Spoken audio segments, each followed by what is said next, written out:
মা, আমি একটা সিদ্ধান্ত নিয়েছি। কিসের সিদ্ধান্ত? কিছুদিন আগে তোমরা একটা ছেলের কথা বলছিলে না আমার বিয়ে দেওয়ার ব্যাপারে? হ্যাঁ, কিন্তু তুই তো না করে দিলি।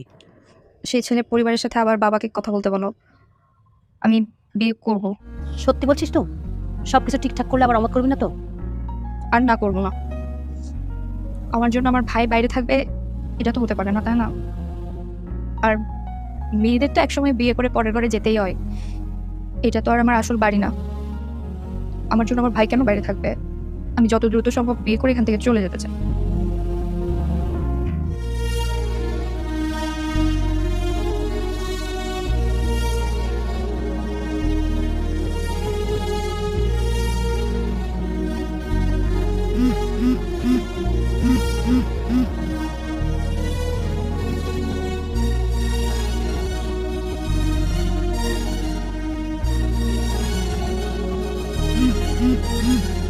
এবার কলটা রিসিভ কর। আজকে না তোর বোনের বিয়ে, বিয়ে হলে কি ফোন রিসিভ করতে হবে?